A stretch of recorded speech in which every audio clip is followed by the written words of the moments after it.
ताड़म नमो सिद्धाणम नमो आयरियाणम नमो उवजायाणम नमो लोए सवसाहूणम मंगलम भगवान वीरो मंगलम गौतमो गणी मंगलम कुंद कुंदाद्यो जैन धर्मोस्तु मंगलम सर्व मंगल मांगल्यम सर्व कल्याण कारकम प्रधानम सर्वधर्मानां जैनम जयतु शासनम जैनम जयतु शासनम जैनम जयतु शासनम जीवम जीवम दवम जिणवर्वसेण जीर्ण दिठम ते विंद विंद वंदम वंदे तम सर्वदा सिरसा। द्रव्य संग्रह ग्रंथ पर हमारी चर्चा चल रही है, जिसका पहला अधिकार पूर्ण हो चुका है और दूसरा अधिकार जिसका नाम है सप्त तत्व नव पदार्थ अधिकार। इस अधिकार पर हमने कल से चर्चा शुरू की और इस अधिकार की पहली गाथा लिखने से पूर्व, इस अधिकार की पहली गाथा और ग्रंथ की 28वीं गाथा, इसे लिखने से पूर्व आचार्य ब्रह्मदेव सूरी जो कि इस ग्रंथ के टीकाकार हैं, उन्होंने अपनी तरफ से एक इस पूरे अधिकार की भूमिका तैयार की है। उस अधिकार का प्रयोजन क्या है, इस अधिकार से अभिप्राय क्या है, इस अभिप्राय में क्या विषय वस्तु आने वाली है, इस सब की चर्चा शुरुआत में कुछ प्रश्न खड़े कर कुछ शंकाएं खड़ी करके और उनका समाधान प्रस्तुत करके हमारे सामने प्रस्तुत की है। जिसमें पहले तो यही शंका खड़ी की कि जीवम अजीवम दव्वम, जब जीव और अजीव ये दो ही द्रव्य हैं तो फिर आपने ये 7 तत्वों का इतना अलग से विभाजन क्यों किया, क्योंकि सातों तत्व जीव और अजीव इन दो द्रव्यों में ही आ जाते हैं।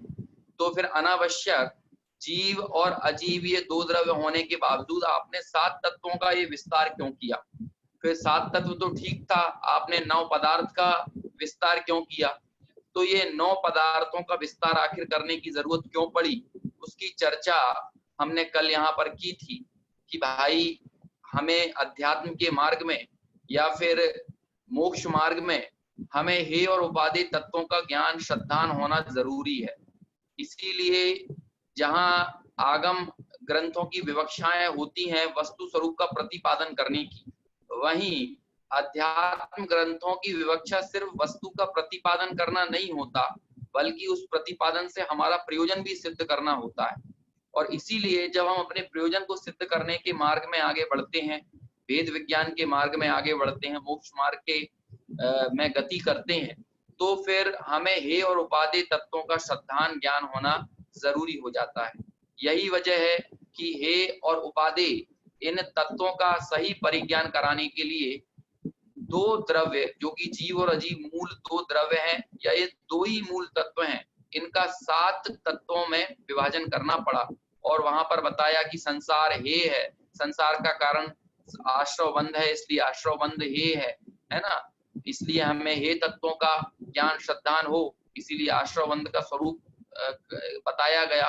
फिर पूर्ण सुख रूप अवस्था जो है वो उपादेय है और वो पूर्ण सुख का कारण जो है वो मोक्ष है, इसलिए मोक्ष उपादेय है। मोक्ष का कारण संवर निर्जरा है, इसलिए संवर निर्जरा उपादेय है। तो यही वजह है कि मोक्ष संवर निर्जरा इनका भी भेद हमको बताना पड़ा। साथ ही अनादिकाल से आश्रव और बंध जो कि पुण्य और पाप इन दो भागों में विभक्त होकर निरंतर पुण्याश्रव या पापाश्रव अथवा पुण्य बंध या पाप बंध ये दो चीजें चल रही हैं, लेकिन ये दोनों एक ही हैं। क्योंकि कल टीका में एक बहुत ही सुंदर बात आई थी कि भाई निश्चय से देखा जाए तो इंद्रिय जनित सुख हे है और व्यवहार से नरकादि गतियों की आकुलता हे है, लेकिन हम लोगों को इंद्रिय जनित सुख तो उपादेय लगता है, लेकिन नरकादि गतियों की आकुलता के लिए हे लगती है। इंद्रिय जनित सुख किसी को हे नहीं लगता, लेकिन उसे कहा कि इंद्रिय जनित सुख निश्चय से हे है और उस इंद्रिय जनित सुख का कारण पुण्य है और आकुलता का कारण वो पाप है। और वास्तव में चाहे वो पाप हो अथवा इंद्रिय जनित सुख हो, दोनों ही हेय हैं। जो भी व्यक्ति पुण्य पाप में या इंद्रिय जनित सुख में और आकुलता में भेद मानता है, वे घोर संसार में भ्रमण करने का मार्ग ही प्रशस्त करते हैं। ये बात अपनी कल चली थी। अब इसी क्रम को आगे बढ़ाते हुए आगे प्रश्न यहाँ खड़ा होता है कि किस पदार्थ का कर्ता कौन है, उसका कथन कीजिए, है ना। कि आश्रव का कर्ता कौन है, बंध का कर्ता कौन है, संवर निर्जरा का कर्ता कौन है, मोक्ष का कर्ता कौन है। हालांकि हमको पता है आश्रव बंध किसके होता है, संवर निर्जरा किसके होती है, लेकिन यहाँ पर बहुत ही अच्छे से व्यवस्थित रूप से यहाँ पर ये पूरी चर्चा हमारे सामने ब्रह्मदेव सूरी ने टीका में प्रस्तुत की है। तो सबसे पहले कि भाई निज निरंजन 3 भागों में विभाजित किया आत्माओं को, जो कि पूर्व में भी कर चुके हैं, बहिरात्मा, अंतरात्मा, परमात्मा। और उसी हिसाब से यहाँ बताया है कि बहिरात्मा किसका करता है, अंतरात्मा किसका करता है और परमात्मा किसके करता है ना।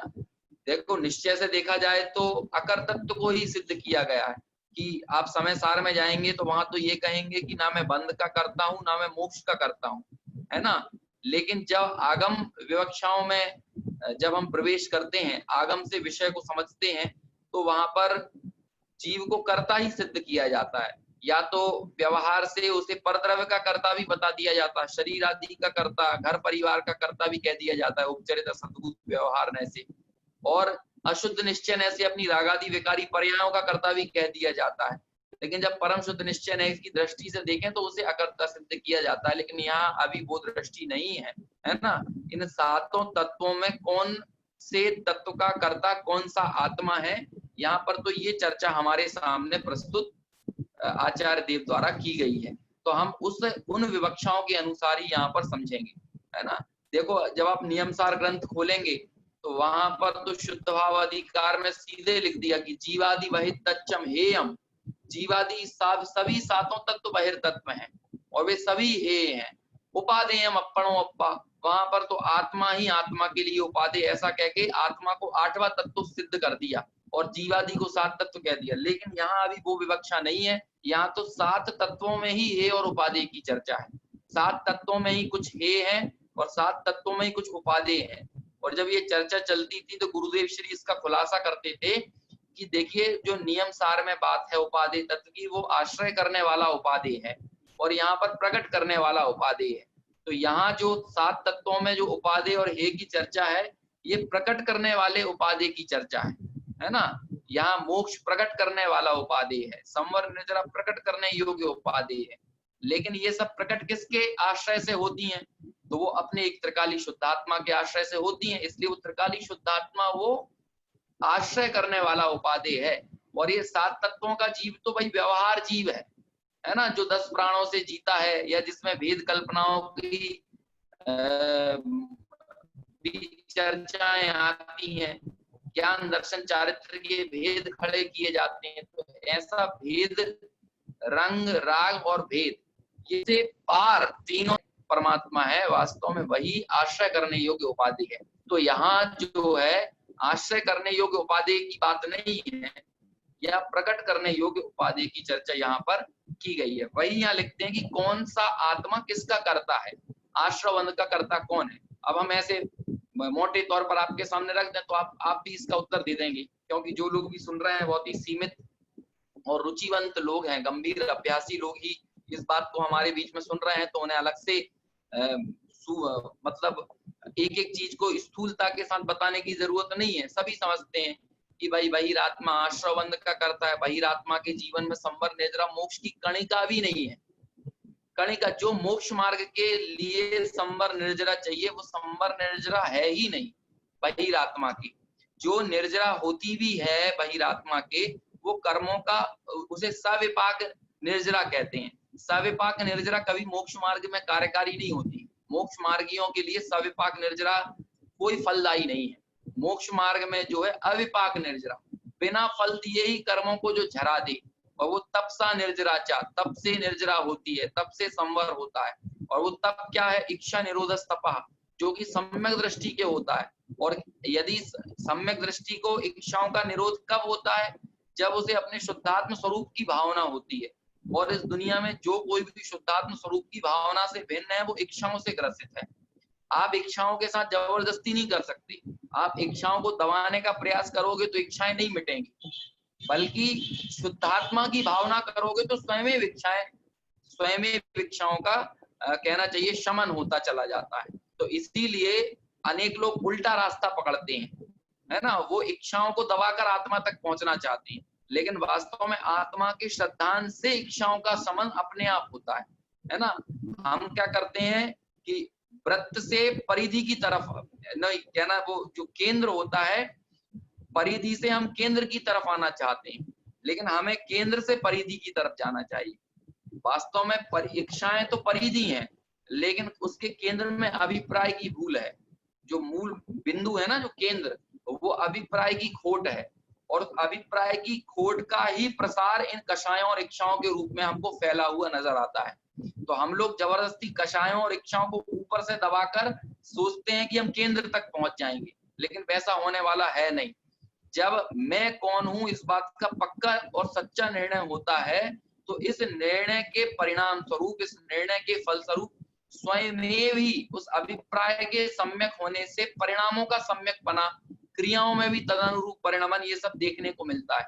लोग परिणाम और क्रिया बदलने की चेष्टा तो करते हैं, लेकिन अनादिकाल से जो विपरीत अभिप्राय चला आ रहा है उस अभिप्राय को बदलने का प्रयास नहीं करते। वो सब चर्चा अभी यहाँ पर टीका में आएगी, है ना। हे उपादेय का प्रकरण है, और इसीलिए उपादेय कैसा आत्मा उपादेय है, क्या हे है, और वो हे कब होते हैं, उपादेय कब होते हैं, ये सब चर्चा यहाँ पर ब्रह्मदेव सूरी ने की है। मतलब आगम को भी बताया है और आगम के बीच में अध्यात्म को भी प्रतिपादित किया है। ये हम कह सकते हैं एक अनोखी शैली ब्रह्मदेव सूरी की टीका के माध्यम से हमको यहाँ पर देखने को मिलती है ना। तो अब हम इसी में करते हैं, इसमें हम चलेंगे। देखिए, एक कई लोग क्या करते हैं कि ऊपर से परिणामों के उद्वेग को अभिप्राय का परिणमन लोग समझने लगते हैं। लोगों को लगता है ऊपर से बाहर से आदमी बहुत शांत है तो ये अंदर से भी शांत होगा। नहीं, अंदर से हो सकता है वो उल्टे अभिप्राय को पुष्ट कर रहा हो। और अनेक बार हमको युद्ध लड़ते हुए, अब आप खुद विचार कीजिए कि राजा श्रेणिक छायक सम्यक दृष्टि होने के बाद भी जब उनका पुत्र उनको कष्ट देने के लिए उनके नजदीक आता है, तो राजा श्रेणिक क्या करते हैं, वो एक तरह से सोचते हैं यार मैं बार बार प्रताड़ित होने से बेहतर है कि मैं खुद अपने को समाप्त कर लूं।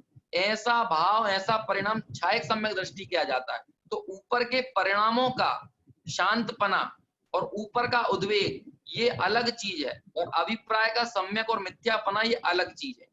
हमारे आगम और अध्यात्म की शैली जो है, आगम और अध्यात्म की जो विवक्षाएं हैं, वो अंदर के अभिप्राय को बदलने की है। ऊपर के, देखिए, अनंतानुबंधी कषाय का मतलब ऊपर से क्रोध करना नहीं होता है। अनंतानुबंधी कषाय ऊपर से मान करना नहीं होता।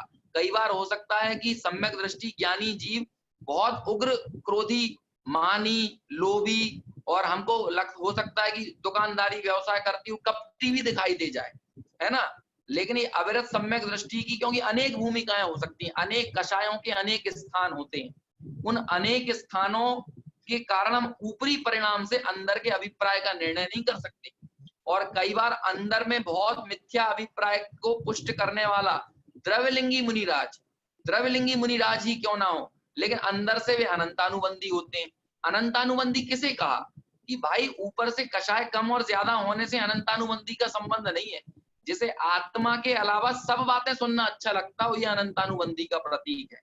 बस मूल में ये चीज है। देखिए, लोगों के साथ आज ये समस्या है ना कि आप तो कोई ऐसी बात बताओ कि जिससे हमें कहना चाहिए हमारे परिणाम शांत हो जाए। अब आत्मा मत करो, अब आत्मा मत करो, परिणाम शांत हो जाए। ये जो भावना, आत्मा पसंद नहीं आना। आज हम देखते हैं कि अनेक जो व्यवहार वाले पक्ष है, ये निश्चय और व्यवहार के दो पक्षों में बंटवारा कर दिया समाज का। तो ये इन लोगों के आरोप रहते हैं ना मुमुक्षुओं पर, सोनगढ़ वालों पर, कि ये तो आत्मा करते हैं, आत्मा ही आत्मा करवा लो इनसे। तो ये भाई, आप जो हो वो चर्चा सुनने में आपको इतना कंटाला आ रहा है, आपको इतना बोझ लग रहा है, आत्मा की बात ही पसंद ना आना, ये उग्र अनंतानुबंधी का परिचायक है।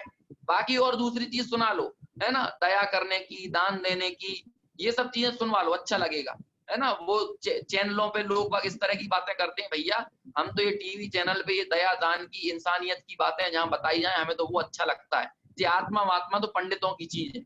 लोग ऐसा कह के जो उड़ा देते हैं, ये आत्मा पसंद ना आना ही वास्तव में अनंतानुबंधी का परिचायक है।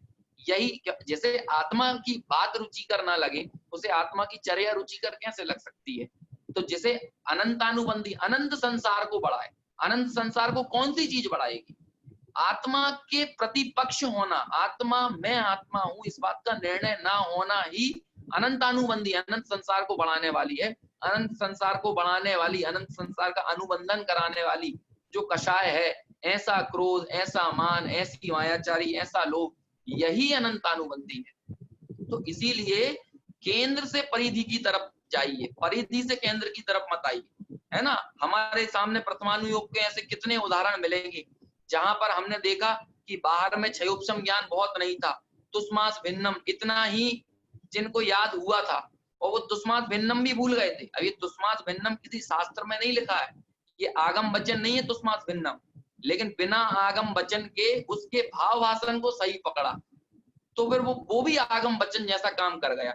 नहीं तो किसी शास्त्र में नहीं लिखा, द्वादशांग की वाणी में भी कोई ऐसा सूत्र नहीं आएगा कि जिसमें तुष्मास भिन्नम लिखा हो, लेकिन उसका भाव भाषण, उसका अभिप्राय समझा कि भाई जैसे तुष और मास, मास यानी होता है उड़द की दाल को मास कहते हैं, है ना, ये दोनों भिन्न है, उड़द की दाल और उसका छिलका दोनों अलग अलग है। ऐसे ही ये देह छिलका है और आत्मा भिन्न है, और मैं आत्मा हूं इस बात का निर्णय भाव भाषण करके वो केवल ज्ञान को प्राप्त हुए। और इसका उदाहरण अष्टपावड़ में आचार्य कुंद कुंद ने हमारे सामने प्रस्तुत किया। कितने उदाहरण अष्टपावड़ में दिए, और वहां पर मूल भाव की ही प्रधानता दी। भाव पावड़ तो अद्भुत है, जिसमें भाव से ही, अंदर की भावना से, इसमें भी इस ब्रह्मदेव सूरी की टीका में भी भावना शब्द बारंबार आया है। अभी हम पढ़ेंगे ना इसमें, तो आगे ये चर्चा आने वाली है, जिसमें ये प्रश्न किया कि भाई शुद्ध निश्चय ने आगम भाषा में उसे क्या कहते हैं, ये चर्चा है, और अध्यात्म भाषा में उसे कैसे समझाया जाता है। ऐसे आगम भाषा और अध्यात्म भाषा में इन तत्वों को समझने की विवक्षा भी ब्रह्मदेव सूरी ने दी। तो वहां पर अध्यात्म भाषा में ये दी, देखिए एक शब्द है, मैं संस्कृत से पढ़ के आपको बताता हूं। अध्यात्म भाषाया पुनर्द्रव्य शक्ति रूप शुद्ध पारिणामिक भाव विषय भावना भण्यते पर्यायानाम अंतरेण निर्विकल्प समाधिर्वा शुद्धोपयोगादिकम चेती। यहाँ पर ये पूरी जो बात कही ना, यहाँ पर लिखते हैं एक शब्द जो शुरू किया, भावना मुक्ति का कारण है। यहाँ से बात लिखी, भावना मुक्ति का कारण है, अतः शुद्ध पारिणामिक भाव ध्येय रूप है। भावना करो तो किसकी भावना करो? शुद्ध पारिणामिक भाव की भावना करो। आज लोगों को आत्मा की भावना नहीं है, बाकी और सब भावनाएं हैं। तो इन 7 तत्वों में भी जब स्वरूप समझने के बाद, भेद विवक्षा से तो हमने 7 तत्वों को स्वरूप समझा, भेद विवक्षा से तो 7 तत्वों की श्रद्धान की बात कही जाती है, लेकिन अभेद विवक्षा से, अभेद नय से एक निर्विकल्प समाधि रूप शुद्धोपयोग की भावना, आत्म स्वरूप की भावना। लोगों को आत्मा की बात कठिन जान पड़ती है, क्यों? क्योंकि अनादिकाल के संस्कार आत्मा की बात सुनने के नहीं है ना। आचार्य कुंद कुंद को अपने समय सार को स्थापित करने के लिए लिखना पड़ा कि भाई काम भोग और बंध की कथा आपने बहुत सुनी है, तो बंध की कथा का मतलब क्या होता है? बंध की कथा मतलब आपने गुणस्थान, मार्गणा स्थान, प्रकृति बंध, प्रदेश बंध, स्थिति बंध, अनुभाग बंध, ये कथाएं बहुत सुनी है, जीव समास बहुत सुनी, प्ररूपणाएं बहुत सुनी। लेकिन इससे पृथक एकत्व विभक्त भगवान आत्मा, एकत्व विभक्त भगवान आत्मा यानी कौन? कि जो इसमें गुण स्थान नहीं, मार्गणा स्थान नहीं, अध्यात्म स्थान नहीं, रंग नहीं, रूप नहीं, रस नहीं, भेद नहीं, ज्ञान दर्शन चारित्र के भेद भी नहीं, प्रमत्त नहीं, अप्रमत्त नहीं, ऐसा एकत्व विभक्त भगवान आत्मा की बात नहीं सुनी, परिचय नहीं किया, अनुभव नहीं किया। क्योंकि इसके परिचय, इसके अनुभव से ही कल्याण होने वाला है, इसके परिचय, इसके अनुभव से ही मोक्ष मार्ग का संबंध है। नहीं तो आप सोचिए 11 अंग 9 पूर्व के ज्ञान में क्या नहीं जानता होगा। 11 अंग 9 पूर्व का ज्ञान हमको मजाक लगता है, छोटी मोटी चीज नहीं है। आप 11 अंग 9 पूर्व में समझिए कि करोड़ों पद, करोड़ों पदों का टोटल पूरे द्वादशांग में 112 करोड़ पद हैं, 112 लाख करोड़ पद। है ना, पूरे द्वादशांग में, उनमें से ये समझो कि कम से कम 90-95 करोड़ पदों, लाख करोड़ पदों से 90-95 हजार करोड़ पदों से ज्यादा का ज्ञान उसको हो जाता है 11 अंग 9 पूर्व में। और एक पद किसे कहते हैं? एक पद में होते हैं 1600 करोड़ अक्षर, 1600 करोड़ से भी ज्यादा अक्षर एक पद में होते हैं।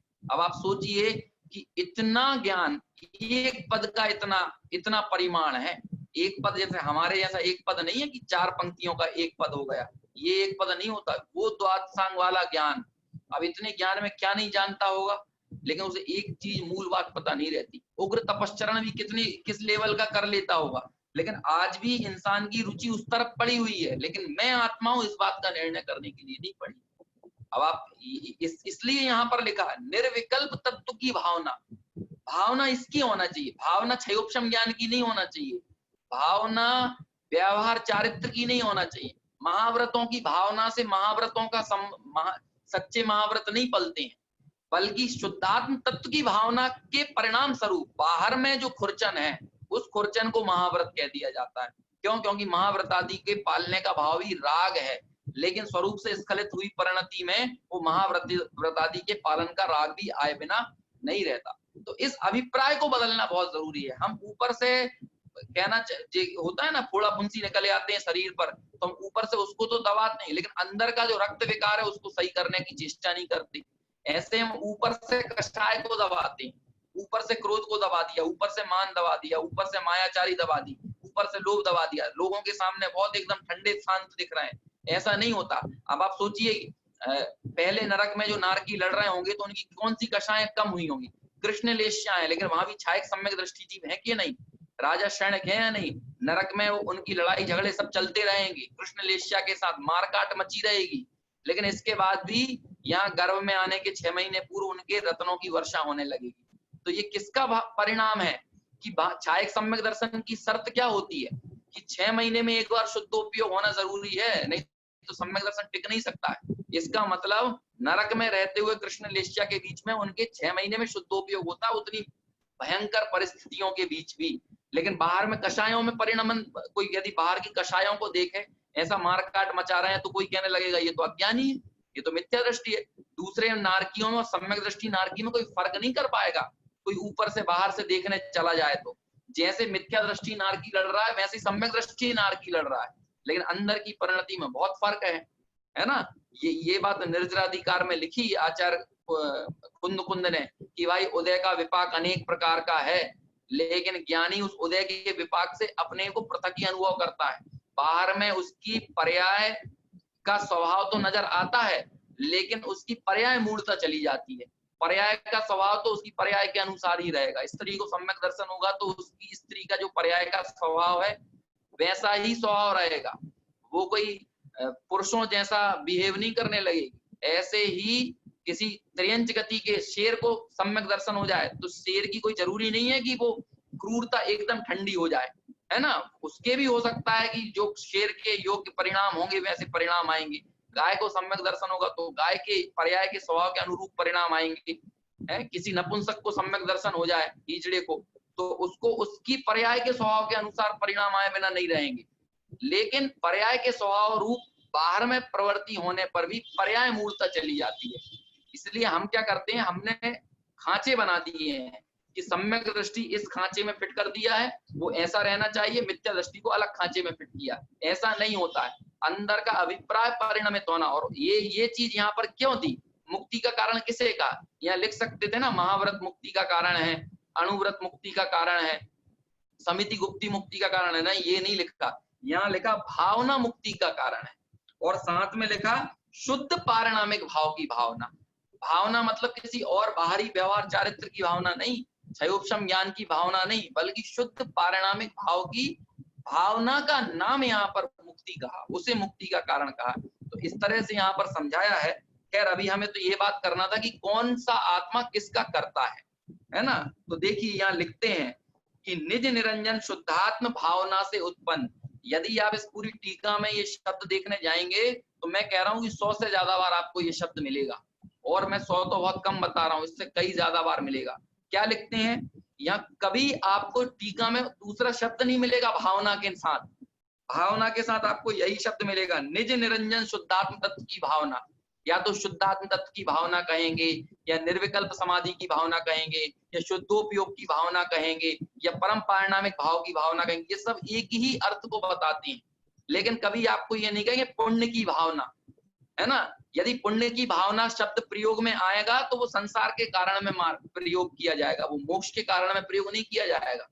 पुण्य, ये बनारसी दास जी ने अपने पद लिखे हैं, वहां पर उन्होंने कहा, उन्होंने ये लिखा जग पंथ, पुण्य को जग पंथ कहा, पुण्य की भावना को जग पंथ कहा, संसार का पंथ, जग में जाने का रास्ता है पुण्य, पुण्य की भावना, है ना। और मुक्ति की भावना तो पुण्य और पाप दोनों ही परिणामों से विरहित, ऐसी जो परम शुद्धात्म तत्व की परम पारिणामिक भाव की जो भावना है, उसे मुक्ति का पंथ कहा, मुक्ति का मार्ग कहा।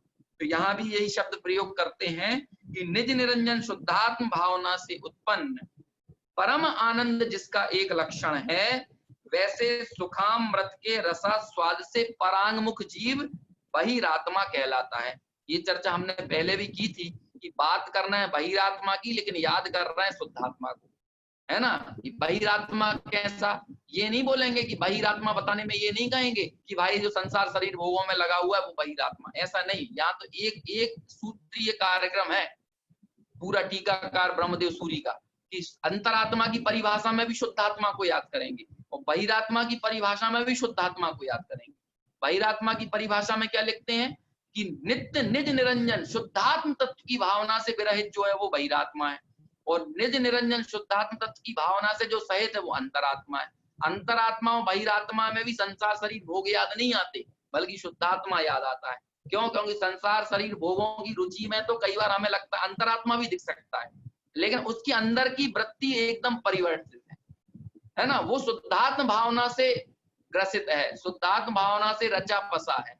ये ही चीज जीवन का मूल रूप से ध्येय और सार यही है। मैं कौन हूं इस निर्णय के बगैर दूसरी सारी चीजें आपको टेम्परेरी है, टेम्परेरी आपके परिणामों में साता ला सकती हैं, लेकिन सच्चे सुख का, पूर्ण सुख का मार्ग कहीं से प्रशस्त होता है। तो इस सही एक्चुअल निर्णय से ही बात सही हो सकती है। बाहर से हम चेष्टाएं करके सोचें कि आत्मा को पालेंगे तो वो चेष्टाओं से फल नहीं होने वाला। बाहर से कषायों को दबाकर या क्रियाओं को करके हम चाहें कि आत्मा को पालेंगे तो वो कार्य होने वाला नहीं है, बल्कि अंदर से बाहर की तरफ जाएंगे, बल्कि बाहर की तरफ आपको जाना पड़ेगा नहीं।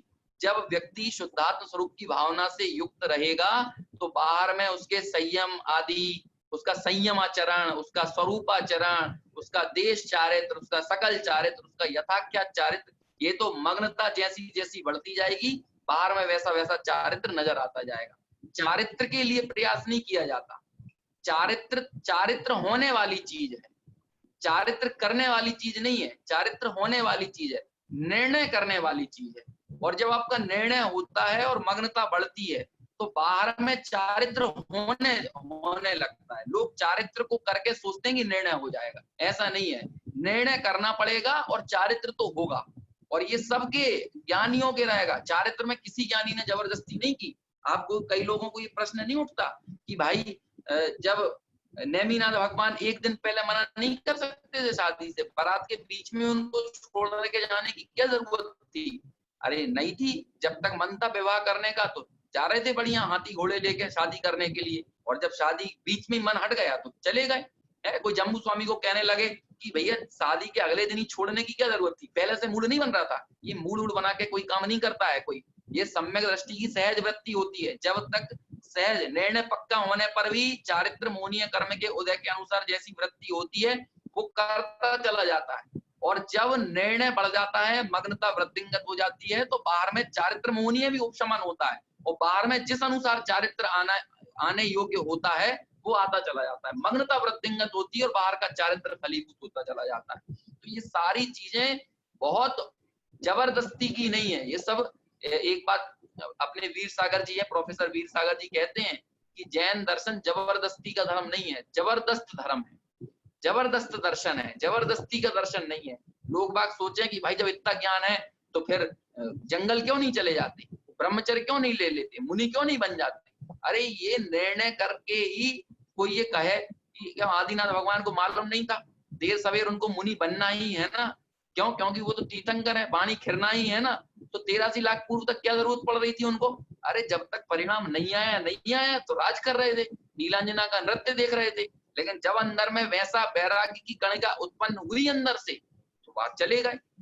सभी का ऐसा है। आप प्रथमानुयोग में कहीं आपको जबरदस्ती दिखाई नहीं देगी, लेकिन आज हमने जबरदस्तियों में धर्म को मान लिया है।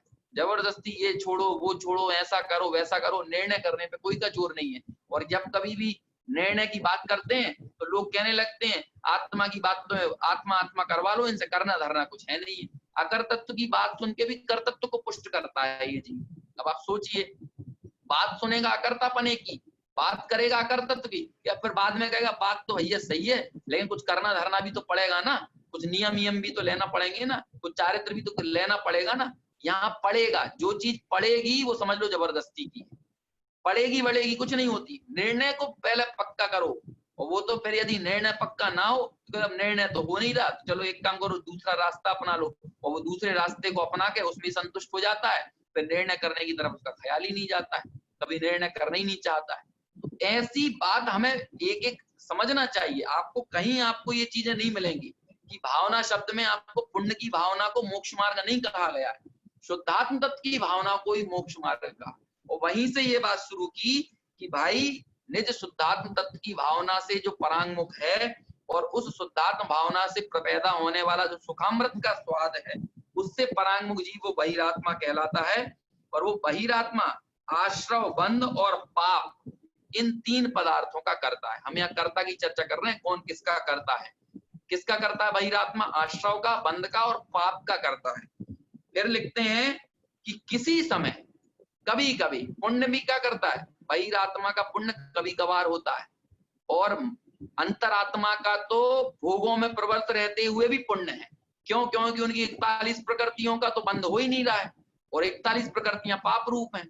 और इस बहिरात्मा का उन 41 प्रकृतियां जो पाप रूप है, उनका बंध तो निरंतर ही चल रहा है। तो पाप बंध तो नियमित ही कर रहा है, पुण्य बंध कभी कभी होता है। लेकिन सम्यक दृष्टि का पुण्य बंध सहज ही हो जाता है, और वो ऐसा पुण्य बंध होता है कि उसे तीर्थंकर प्रकृति जैसा, चक्रवर्ती, स्वधर्म जैसे पद उसे प्राप्त होते हैं। मिथ्या दृष्टि को ये सभी मिलने वाले तो है नहीं। इसीलिए यहाँ लिखा कि निरंतर तो वो क्या करता है? आश्रव करता है, बंध करता है और पाप करता है। लेकिन कहते हैं कि कभी किसी समय मिथ्यात्व और कषाय का मंद उदय होने पर भोगों की आकांक्षा आदि निदान बंध से क्या करता है? पुण्य भी कैसा करता है? निदान पूर्वक करता है। निदान नाम की शल्य उसकी पड़ी रहती है। निदान बंध से भविष्य काल में पापानुबंधी पुण्य पदार्थ का भी करता होता है। मिथ्या दृष्टि का, बहिरात्मा का पुण्य कैसा? पापानुबंधी। ये शब्द हम बहुत सुनते हैं, कई व्याख्यानों में, प्रवचनों में लोगों के आता है, पापानुबंधी पुण्य, पुण्यानुबंधी पाप, पुण्यानुबंधी पुण्य, है ना, इस तरह के शब्द आते हैं ना। ये मूल रूप से यहाँ पर प्रस्तुत किए गए हैं द्रव्य संग्रह की टीका में, है ना। तो वो मिथ्या दृष्टि बहिरात्मा यदि पुण्य करेगा तो वो पुण्य भी कौन सा होगा? उसका पापानुबंधी पुण्य होगा। क्यों? क्योंकि निदान बंध की भावना से होता है, निदान नाम की शल्य से होता है। पुण्य भी करता है, मंदिर जाता है तो क्यों जाता है? स्वर्ग मिल जाए, रुपया पैसा मिल जाए, घर गृहस्थी चल जाए, ये भावना उसकी मुख्य रूप से रहती है। फिर देखिए, जो पूर्वोक्त बहिरात्मा से विपरीत लक्षण, जो बहिरात्मा का लक्षण क्या था? आत्म तत्व की भावना से विरहित जो है वो बहिरात्मा है, और आत्म तत्व की भावना से सहित है, और बहिरात्मा से विपरीत है। ऐसा वो व्यक्ति कौन होता है? वो सम्यक दृष्टि होता है, अंतरात्मा होता है। वो क्या होता है? वो संवर, निर्जरा और मोक्ष, इन 3 पदार्थों का कर्ता होता है। तीनों का, संवर, निर्जरा और मोक्ष का कर्ता होता है। तो फिर प्रश्न किया कि आश्रवबंध का कर्ता होता है क्या? नहीं। तो देखो वो भी लिखते हैं, जब वह रागादि विभाव रहित परम सामायिक स्थिर होने में समर्थ नहीं होता। अब सम्यक दृष्टि भी हमेशा तो अपने स्वरूप में स्थिर होने हो जाए ऐसी तो नहीं रहता ना, हमेशा तो स्थिर नहीं रह सकता ना। ये चीज तो लिखी है ना कि भाई अपरम भाव में इस जीव के लिए व्यवहार कार्यकारी है, लेकिन जब ये परम भाव में रहे तो इसके लिए एकमात्र निश्चय ही कार्यकारी है। 13वें नंबर की गाथा है ना, 12वें नंबर की गाथा समय सार। परम भाव में इसके लिए भूतार्थ निश्चय ही इसके लिए उपादेय है, और अपरम भाव में कभी कदाचित किसी काल में व्यवहार उपादेय।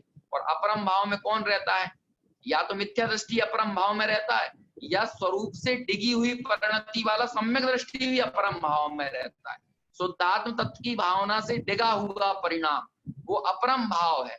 तो ऐसे सम्यक दृष्टि भी जब अपने सामायिक में स्थिर नहीं हो पाता, अपने स्वरूप में स्थिर नहीं हो पाता, तब विषय कषायों से उत्पन्न दुर्ध्यान से बचने के लिए, क्यों? क्योंकि भाई अपरम भाव में यदि है और उस काल में व्यवहार का अवलंबन भी छोड़ दे तो क्या होगा? फिर तो पाप में चला जाएगा।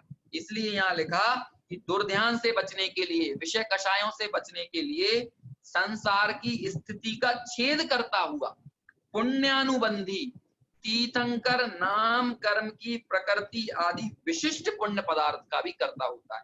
वो पुण्य पदार्थ का कर्ता होता है सम्यक दृष्टि, जिस पुण्य पदार्थ का कर्ता मिथ्या दृष्टि कभी हो ही नहीं सकता। क्यों? क्योंकि मिथ्या दृष्टि पापानुबंधी पुण्य बांधेगा, निदान पूर्वक उसका पुण्य क्रियाएं होती हैं, लेकिन इसका विषय कषाय से बचने के लिए, दुर्ध्यान से बचने के लिए उत्कृष्ट विशिष्ट प्रकार का पुण्य पदार्थ जो कि पुण्यानुबंधी है और कालांतर में तीर्थंकर नाम कर्म की प्रकृति आदि रूप पुण्य का बंध कराने वाली है, ऐसे उन विशेष पुण्य पदार्थ का कर्ता भी सम्यक दृष्टि जीव को कहा जाता है। अब देखिए, पुण्य करने की प्रेरणा है इस पूरे वाक्य में या शुद्धात्म तत्व की भावना की भावना है? किस किस की चर्चा है? शुद्धात्म तत्व की भावना की यहाँ पर बल दिया, उस पर जोर दिया। क्यों? क्योंकि शुद्धात्म तत्व की भावना के बल से जो पुण्य भी बनेगा ना, वो विशिष्ट प्रकार का रहेगा। और वो व्यक्ति भी पुण्य को उपादेय मान के नहीं चलेगा, बल्कि वो पुण्य को भी हे ही मानेगा और अपने स्वरूप में स्थिर होने का प्रयास करेगा। ये उसकी विशेषता रहेगी। देखिए आगे लिखते हैं, अब नए विभाग से कर्तृत्व का के विषय में व्याख्यान करते हैं। अब देखो, फिर यहाँ पर नए लगाएंगे। क्यों? क्योंकि शुरुआत में हमने पहली गाथा की टीका पढ़ी थी ना, वहां पर ही ये बात कही थी ब्रह्मदेव सूरी ने कि किसी भी चीज का अर्थ जो है वो 5 प्रकार से होना चाहिए, है ना? उसका शब्दार्थ किया जाए, उसका आगमार्थ किया जाए, उसका नयार्थ किया जाए, उसका मतार्थ किया जाए, उसका भावार्थ किया जाए।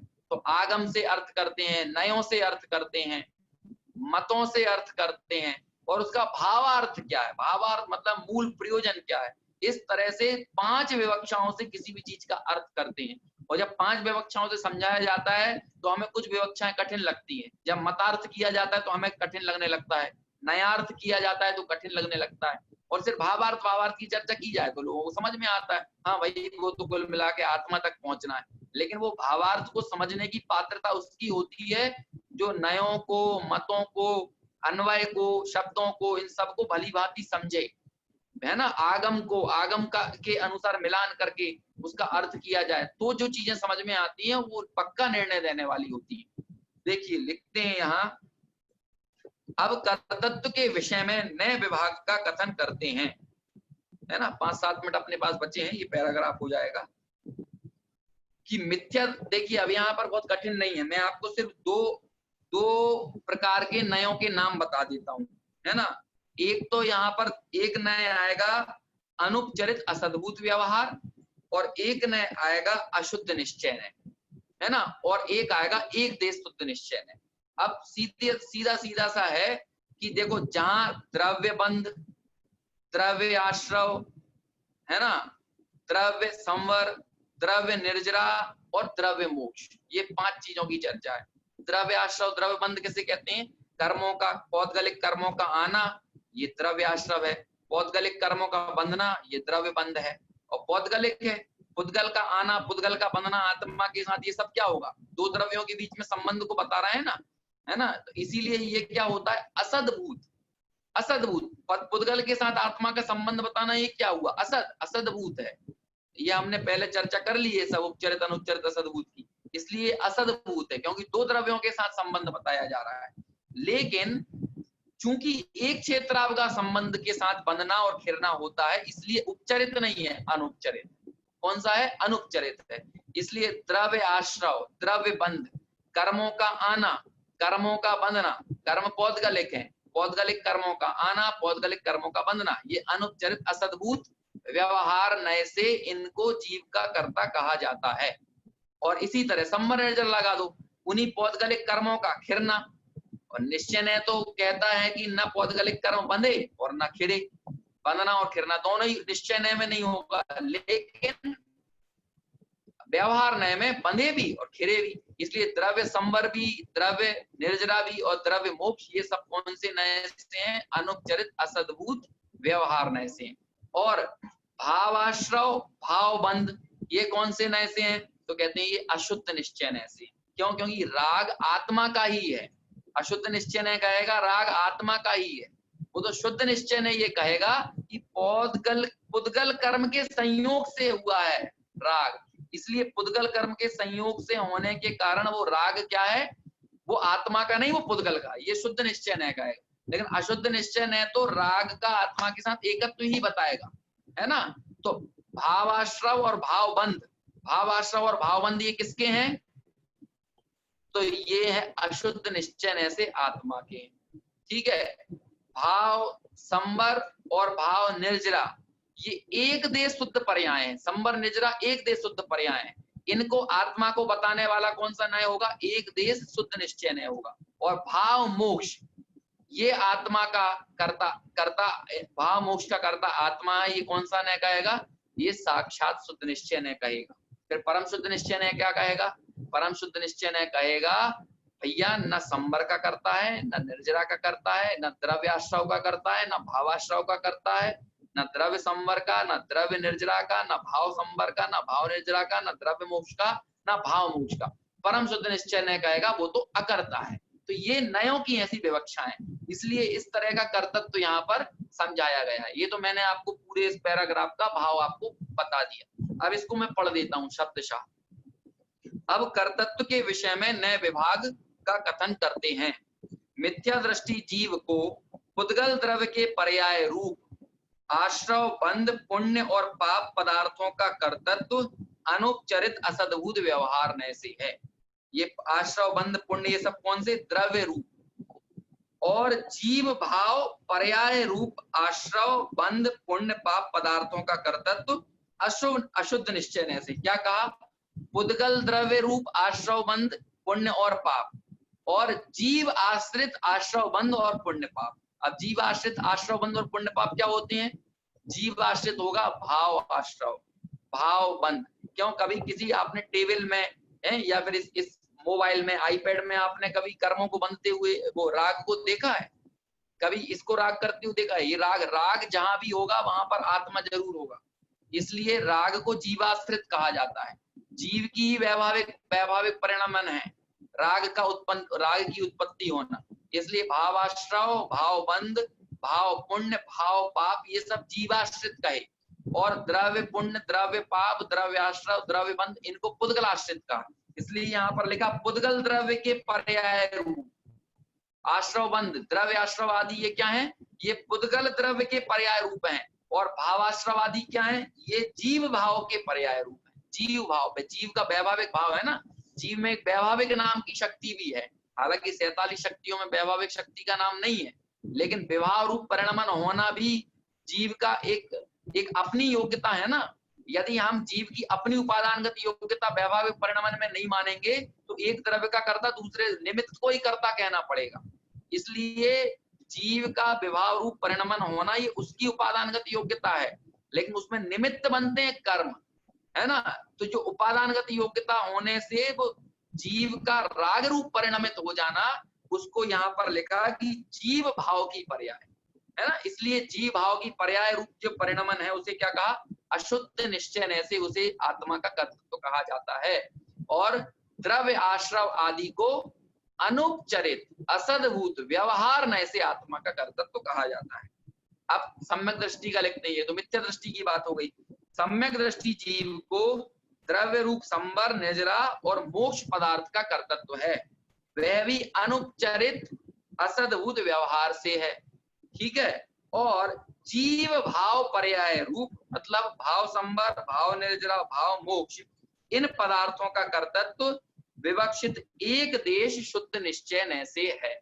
अब परम शुद्ध निश्चय नय से क्या है कि परम शुद्ध निश्चय नय से तो हे योगी परमार्थ से यह जीव उत्पन्न नहीं होता, मरता नहीं है, बंध और मोक्ष करता नहीं है, इस प्रकार जिनेंद्र ने कहा है। ये गाथा लिखी, ये समय सार आदि में गाथा है। परम शुद्ध निश्चय नयन तू णवि उपज्जैन विमराई बंधुण मोक्षु करई जीव पर मत्थे जोइया जिण वरु एवं भणई। ये परमात्म प्रकाश अध्याय 1 गाथा 68वें नंबर की गाथा है परमात्म प्रकाश। योगेंदु देव के द्वारा लिखा गया ग्रंथ है कि जीव ना मरता है, ना जन्मता है, ना बंद करता है, ना मोक्ष करता है ना, क्योंकि वो तो विशुद्ध द्रव्यानुयोग का ग्रंथ है ना, इसलिए पूर्ण आध्यात्मिक विवक्षा से तो कहते हैं वो न जन्मता मरता बंध मुक्त कुछ नहीं करता, उसको तो निष्क्रिय अकर्तव्य तो बताया है। इस वचन से जीव को बंध मोक्ष नहीं है। ये नए विवक्षाओं से कर्तृत्व को यहाँ पर सामने आपके प्रस्तुत किया। अब थोड़ा सा 1-2 पैराग्राफ और है, सरल है, मैं उसे पढ़ देता हूँ ताकि कल हम गाथा की चर्चा कर सकें। अभी हमने 2 दिनों में तो सिर्फ पूर्व भूमिका ही पढ़ी इस अधिकार की, गाथा की तो अभी तक हमने चर्चा नहीं की। पूर्वोक्त विवक्षित एक देश शुद्ध निश्चय नय को आगम भाषा में क्या कहते हैं, ये प्रश्न किया। आगम भाषा में क्या कहेंगे एक देश शुद्ध निश्चय नय को, उसका उत्तर देते हैं। जो स्वशुद्धात्मा के सम्यक श्रद्धान ज्ञान आचरण रूप होगा वह भव्य। इस प्रकार के भव्यत्व नामक पारिणामिक भाव के संबंधित व्यक्ति कही जाती है। आगम भाषा में कहा जाएगा जिसको सम्यक दर्शन ज्ञान चारित्र हुआ या हो सकता है, वो कौन है, वो भव्य है। जो सम्यक दर्शन ज्ञान चारित्र रूप परिणमित होगा उसकी भव्यत्व नाम की पारिणामिक शक्ति की व्यक्ति हो गई।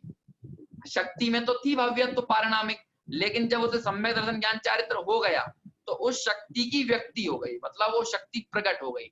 आगम तो उस भव्यत्व शक्ति को आपके सामने प्रस्तुत करेगा।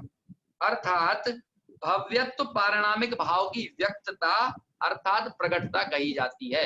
जब एक देश शुद्ध निश्चय नय यानी संबर निर्जरा आदि प्रकट होते हैं तो एक देश शुद्ध निश्चय नय को आगम भाषा में क्या कहेंगे कि भव्यत्व पारिणामिक शक्ति की व्यक्ति हो गई। व्यक्ति हो गई मतलब व्यक्तता हो गई, वो प्रकट हो गई। फिर कहते हैं और अध्यात्म भाषा में उसे ही, और इस संबर निर्जरा को अध्यात्म भाषा में क्या कहेंगे। आगम तो क्या कहता है, आगम तो वस्तु की अपेक्षा से कथन करता है।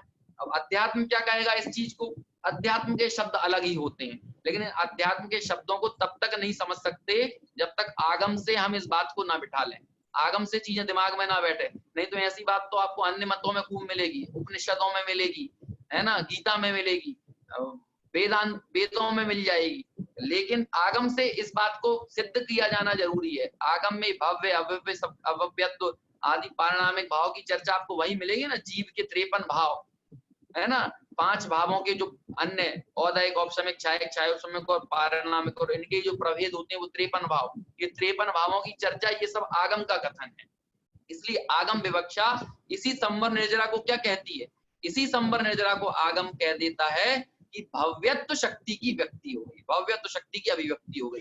अब अध्यात्म भाषा क्या कहेगी, तो वो लिखते हैं कि अध्यात्म भाषा में उसे ही द्रव्य शक्ति रूप शुद्ध पारिणामिक भाव की भावना कहते हैं। क्या कहते हैं, द्रव्य की शक्ति है ये भव्यत्व शक्ति नहीं, कहते हैं द्रव्य की अपनी शक्ति है, और इसे कहते हैं शुद्ध पारिणामिक भाव की भावना कहते हैं।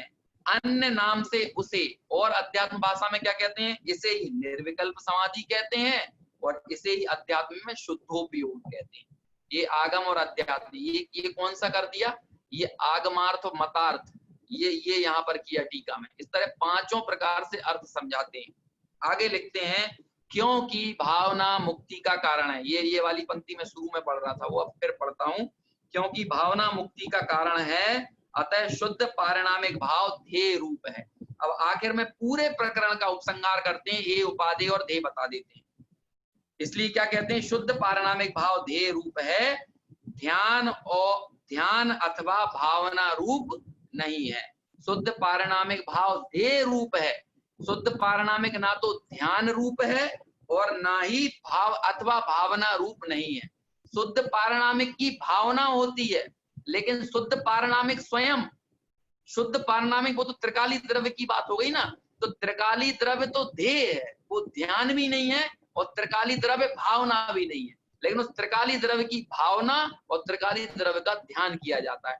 वह किस लिए, ये प्रश्न खड़ा किया। अब उत्तर देते हैं क्यों ऐसा है, क्यों शुद्ध पारिणामिक भाव ध्येय रूप है, ध्येय रूप तो है लेकिन ध्यान और भावना रूप नहीं है, तो किस लिए? अब उसका उत्तर देते हैं।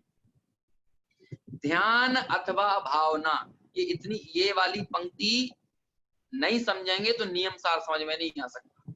नियम सार में कारण शुद्ध पर्याय की बात की, मतलब ध्येय की बात की है। नियम सार में ध्यान की बात नहीं की और नियम सार में भावना की बात भी नहीं की। उस ध्येय तक पहुंचने के उन्हें दिखाना ध्येय है, लेकिन बीच बीच में उस ध्येय की भावना का उल्लेख जरूर टीकाकार ने किया, लेकिन उन्हें दिखाना ध्येय को है। उन्हें दृष्टि ध्येय की कराना है, भावना की दृष्टि नहीं कराना। क्यों नहीं कराना? उत्तर देते हैं। क्योंकि ध्यान अथवा भावना रूप पर्याय विनाशिक है। भावना भी विनष्ट हो जाती है और ध्यान भी विनष्ट हो जाता है, लेकिन ध्येय यानी परम पारिणामिक भाव कभी विनष्ट नहीं होता, कभी खत्म नहीं होता। वो नित्य है, शाश्वत है, और नित्य और शाश्वत को की दृष्टि की जाती है, भावना की दृष्टि नहीं की जाती, और ना ही ध्यान की दृष्टि की जाती है। ध्यान में भी ध्यान की दृष्टि नहीं होती, ध्यान में ध्येय की दृष्टि होती है। ध्यान उपादेय नहीं होता, ध्येय उपादेय होता है ना। ये लिखते हैं, ध्यान अथवा भावना रूप पर्याय विनाशिक है, और वह यानी शुद्ध पारिणामिक भाव तो द्रव्य रूप होने से अविनाशी है। इसलिए वो अविनाशी तत्व ध्येय है, और ये ध्यान और भावना ये तो पर्याय हैं। वो द्रव्य है, ध्येय द्रव्य है, और ये भावना पर्याय है। पर्याय पज्जय मूला ही पर समय, जो भावना की दृष्टि करेगा वो पर्याय मूल है, जो ध्यान की दृष्टि करेगा वो पर्याय मूल है, और जो त्रिकाली द्रव्य की दृष्टि करेगा वो सम्यक दृष्टि है।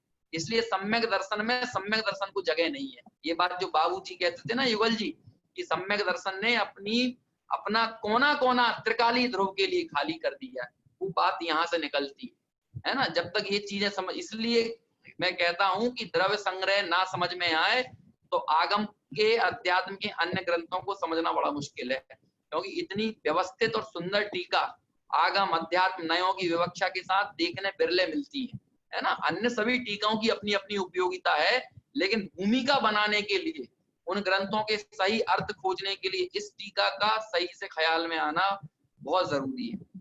तो क्या कहा? ध्यान अथवा भावना पर्याय हैं, विनाशिक हैं, और वह द्रव्य शुद्ध पारिणामिक भाव तो द्रव्य रूप होने से अविनाशी है। यहाँ तात्पर्य यह है, मिथ्यात्व रागादि विकल्प जाल रहित निज शुद्धात्मा की भावना से उत्पन्न सहजानंद जिसका एक लक्षण है, ऐसे सुख के संवेदन रूप जो भावना है वह मुक्ति का कारण है। भावना मुक्ति का कारण है, ऐसा क्यों कहा? क्योंकि वो त्रिकाली द्रव्य स्वभाव के अवलंबन से पैदा हुई है, इसलिए उस भावना को भी मुक्ति का कारण कह दिया जाता है। संवर निर्जरा उसी भावना का फल है, लेकिन वो भावना ने आश्रय किसका लिया? उन्होंने आश्रय लिया अपने एक त्रिकाली गायक का, त्रिकाली द्रव्य स्वभाव का, शुद्ध पारिणामिक भाव का। उस भावना को कोई पुरुष किसी अन्य नाम से कहते हैं। इस प्रकार पूर्वोक्त प्रकार से अनेकांत के व्याख्यान से सिद्ध हुआ कि आश्रव बंध पुण्य पाप ये चार पदार्थ जीव और पुद्गल के संयोग परिणाम रूप जो विभाव पर्याय हैं उससे उत्पन्न होते हैं। और संवर निर्जरा मोक्ष ये तीन पदार्थ, वो चार पदार्थ कौन कौन से? चार, आश्रव बंध पुण्य और पाप। ये कैसे पैदा होते हैं? जीव और पुद्गल के संयोग परिणाम रूप विभाव पर्याय जो है उससे उत्पन्न होते हैं। पुण्य भी विभाव पर्याय से उत्पन्न होता है। देखो पुण्य को किस जगह पर रख दिया है। और संवर निर्जरा और मोक्ष ये तीन पदार्थ जीव और पुद्गल के संयोग रूप परिणाम के विनाश से उत्पन्न विवक्षित स्वभाव पर्याय द्वारा उत्पन्न होते हैं।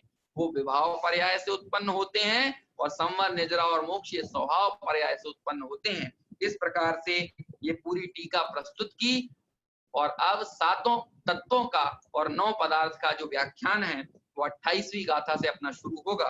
उसकी चर्चा आगे अपन कल करेंगे। अभी अपने विषय को यहीं पूर्ण करते हैं। जिनवाणी स्तुति। निज निधि निज में बताई यह अनंत उपकार है, उसके लिए जिनवाणी माँ को वंदना शत बार है, वंदना शत बार।